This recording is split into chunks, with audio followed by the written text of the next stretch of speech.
पिछले वीडियो में हमने सीखा था डिफरेंशिएशन के बेसिक फॉर्मूले, उनका यूज कैसे करना है क्वेश्चंस को सॉल्व करने में। हमने सीखे थे फंक्शंस कितने तरह के होते हैं, हम उन फंक्शन को किस तरह से डिफरेंशिएट करते हैं। आज हम क्या सीखेंगे? आज हम सीखेंगे कि अगर वो फंक्शंस मल्टीप्लाई में, डिवाइड में या कंपोजिशन में आ जाए तो हम उसको कैसे सॉल्व करेंगे। जैसे सबसे पहला रूल हम सीखते हैं प्रोडक्ट रूल। प्रोडक्ट रूल क्या है? प्रोडक्ट रूल क्या है और कब लगाया जाता है? देखिए, जब दो फंक्शन मल्टीप्लाई में हो, when two functions fx and gx are in multiply और आपको इन्हें डिफरेंशिएट करना है तो फॉर्मूला कैसे अप्लाई होगा? First function as it is into derivative of second function plus second function as it is into derivative of first function. एक example लेके समझते हैं। सपोज कीजिए कि एक क्वेश्चन मुझे दिया गया कि x cube into sine x। सबसे पहले हमें समझना होगा कि ये दोनों अलग अलग फंक्शन है। ये x क्यूब एक पॉलिनोमियल फंक्शन है और sin x एक ट्रिग्नोमेट्री फंक्शन है। हम इसमें से किसी भी फंक्शन को fx और किसी को gx ले सकते हैं। इसमें कोई रूलिंग नहीं होती कि ये फंक्शन fx होना चाहिए, ये gx होना चाहिए। हमने first function as it is लिखा, डेरिवेटिव का ऑपरेटर ऑन सेकंड फंक्शन लगाया, plus second function as it is लिखा और डेरिवेटिव का ऑपरेटर फर्स्ट फंक्शन पे लगाया। जिस पर डेरिवेटिव का ऑपरेटर लगेगा सिर्फ उसी पर डिफरेंशिएशन का फार्मूला जो हमने सीखा था वो लगाना है। तो x cube as it is रहेगा क्योंकि इस पर कोई ऑपरेटर नहीं है, sin x पर ऑपरेटर है, sin x का डेरिवेटिव हम लगाएंगे cos x। इसी तरह प्लस में sin x as it is रहेगा और x क्यूब पर डेरिवेटिव का ऑपरेटर लगा है तो इसका डेरिवेटिव हो जाएगा 3x²। सिंप्लीफाई करके हम इसे फाइनल आंसर लिखेंगे x cube into cos x और पॉलिनोमियल हमेशा ट्रिग्नोमेट्री फंक्शन से पहले लिखे जाते हैं तो ये हम लिखेंगे 3x² इनटू sin x। तो इस तरीके से हम प्रोडक्ट रूल अप्लाई करते हैं। हम क्वेश्चन रूल कब लगाते हैं डिफरेंशिएशन में? क्वेश्चन रूल तब लगाया जाता है जब फंक्शन न्यूमरेटर अपॉन डेनोमिनेटर की फॉर्म में होता है। जी हाँ, जब आपको एक रैशनल एक्सप्रेशन दिया जाए, एक ऐसा एक्सप्रेशन, एक ऐसा फंक्शन जिसमें एक न्यूमरेटर और एक डेनोमिनेटर बने, तब हम क्वेश्चन रूल को लगाएंगे। आइए मैं आपको सिखाता हूं कि क्वेश्चन रूल को कैसे अप्लाई करना है। देखिए, जब आपको एक्सप्रेशन मिलेगा तो आप उसमें क्या फॉर्मूला यूज करेंगे? gx जो कि डिनोमिनेटर है उसका स्क्वायर आप नीचे लिखेंगे, ऊपर क्या लिखेंगे? पहले denominator into derivative of numerator. Numerator आपका क्या है? fx minus fx into derivative of gx, b by dx of gx। तो मैंने दो कलर का यूज किया ताकि आपको एक्सप्लेनेशन अच्छे से समझ आ जाए। मैं fx को भी उसी कलर में लिख देता हूं। तो डेरिवेटिव जहां लगेगा सिर्फ वहां पे डिफरेंशिएशन का फार्मूला लगेगा और इसमें gx और fx आप अपनी मर्जी से चूज नहीं कर सकते। लाइक प्रोडक्ट रूल, वहां पे fx और gx किसी को भी लिया जा सकता था। यहाँ पे fx हमने न्यूमरेटर को लिया है और gx हमने डेनोमिनेटर को लिया है। तो आपको ये समझना है कि gx यानी डेनोमिनेटर और fx यानी न्यूमरेटर। आइए क्वेश्चन लेते हैं जिसमें हम समझेंगे कि इसको कैसे किया जा सकता है। एक क्वेश्चन लेके देखते हैं कि क्वेश्चन रूल को कैसे अप्लाई किया जाता है। सपोज करें कि आपको एक क्वेश्चन मिला है x² plus 1 upon sin x plus x³। ये एक मिक्स्ड रैशनल एक्सप्रेशन है। अगर मुझे ये कहा जाता है कि इसको डिफरेंशिएट कीजिए तो मैं इसको डिफरेंशिएट करूंगा क्वेश्चन रूल से। अब हम समझेंगे इसमें क्वेश्चन रूल कैसे काम करेगा। According to this formula what is gx? sin x plus x³। तो जो डेनोमिनेटर में है sin x प्लस x³ आप उसका स्क्वायर लिख देंगे क्योंकि नीचे हमेशा gx का स्क्वायर लिखा जाता है, ऊपर gx यानी sin x plus x cube आपने लिख दिया और ऑपरेटर लगाएंगे d बाई dx। तो आपका fx क्या है यहां पर? आपका fx है x square plus 1, x square plus 1 minus, फिर आप अपना fx लिखेंगे यानी x स्क्वायर प्लस 1 और ऑपरेटर लगाएंगे d by dx of sin x plus x cube. इस तरीके से हम इस पर क्वेश्चन टूल को अप्लाई कर रहे हैं। ये मैं सिंगुलर में लिख देता हूं ताकि आपको समझने में कोई प्रॉब्लम ना आए। sin x plus x. अब इसको हम सिंप्लीफाई करते हैं। याद रखिए सिंप्लीफाई किसको करना है? जिस पर डेरिवेटिव का ऑपरेटर लगा है। तो डेरिवेटिव का ऑपरेटर जहां लगा है वहां हमने बेसिक रूल लगा देंगे। sin x plus x cube ऐसे ही रहेगा, एक्स स्क्वायर का 2x को 1 का 0 हो जाएगा, माइनस एक्स स्क्वायर प्लस 1 ऐसे चीज रहेगा और sin x का cos x और x क्यूब का 3x स्क्वायर हो जाएगा और नीचे sin x plus x cube का होल स्क्वायर है।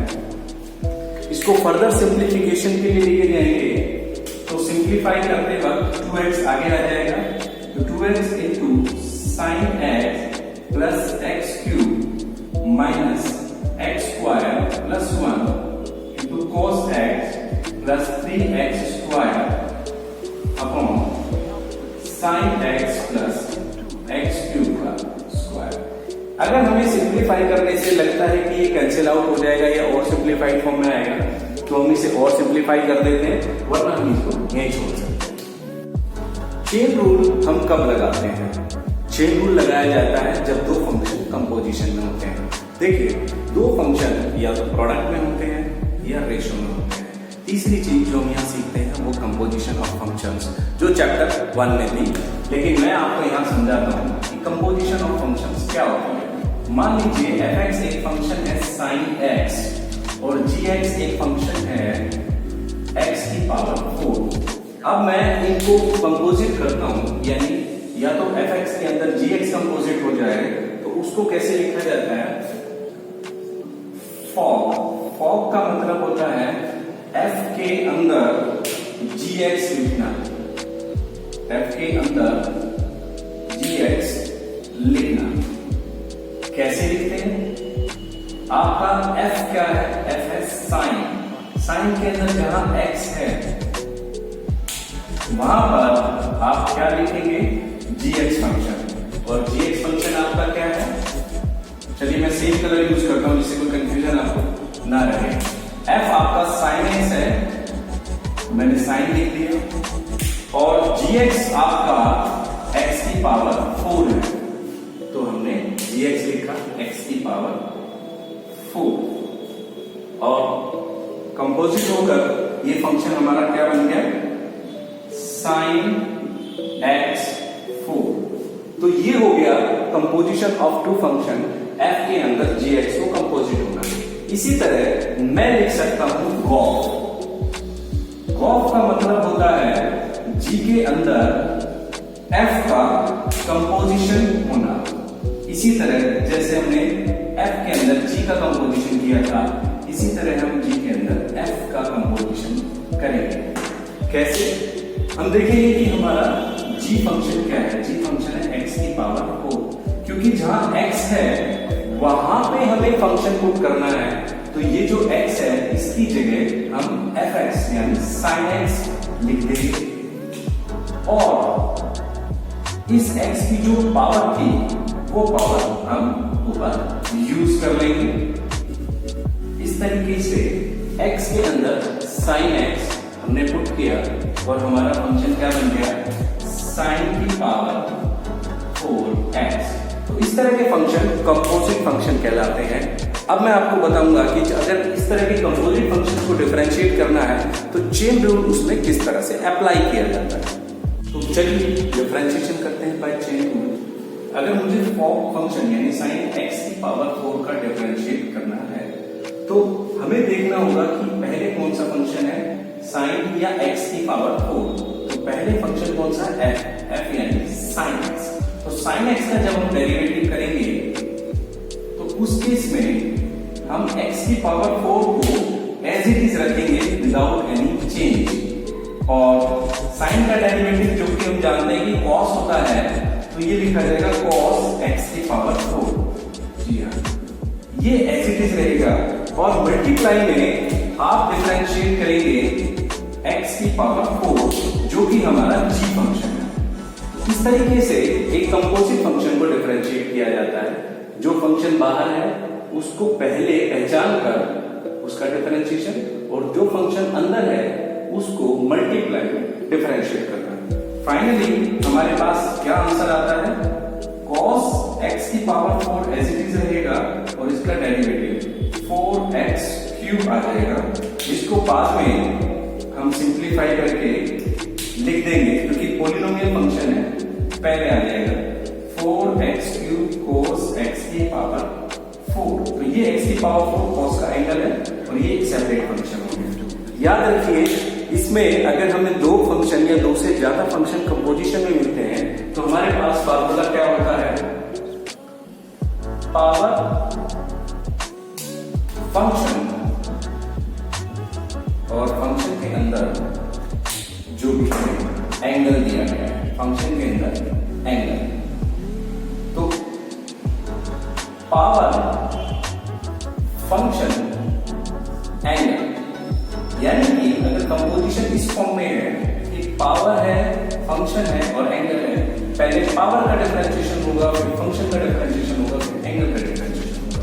लेकिन यहां पर जो पावर थी 4, ये फंक्शन की पावर नहीं है, ये एंगल की पावर है, इसलिए पहले फंक्शन डिफरेंशिएट हुआ। अगर ये पावर 4 साइन के ऊपर लगा होता जस्ट लाइक दिस, तो हम फॉर्मुलेशन लगाते हैं कि पहले पावर को डिफरेंशिएट करें फिर फंक्शन को डिफरेंशिएट करें, क्योंकि इस फंक्शन के अंदर पावर जो है वो पहले है जी। तो समझने के दो तरीके हैं। अगर आप फंक्शन को दो हिस्सों में बांट पाते हैं एफ और जी में और पहचान लेते हैं पहले एफ है कि जी, तो आप उस तरीके से उसे डिफरेंशिएट कीजिए। और अगर आपको पहचानने में प्रॉब्लम आती है तो आप देखिए कि पावर फंक्शन एंगल में पावर फंक्शन की है कि एंगल की है। अगर पावर फंक्शन की है तो पहले पावर डिफरेंशिएट होगा फिर फंक्शन फिर एंगल, और अगर पावर एंगल के ऊपर है तो पहले फंक्शन डिफरेंशिएट होगा फिर पावर एंड देन एंगल। जैसे इसमें पहले फंक्शन डिफरेंशिएट हुआ फिर पावर ऑफ एंगल डिफरेंशिएट हुई। एंगल में हमारे पास कोई तीसरा फंक्शन नहीं था, सिर्फ x था, इसलिए उसमें आगे डिफरेंशिएशन नहीं जाएगा। लेकिन अगर हम यहां देखें कॉफ में डिफरेंशिएशन देखें तो डेरिवेटिव ऑफ कॉफ हमें करने के लिए कहा जाए, यानी कि डेरिवेटिव ऑफ साइन की पावर 4x। तो हम कैसे करेंगे, क्योंकि यहां पे पावर साइन की है ना कि x की, जो कि एंगल की पावर नहीं है, पावर है साइन की। तो पहले पावर का डेरिवेटिव करेंगे, यानी x की पावर 4 का डेरिवेटिव क्या आएगा 4x क्यूब।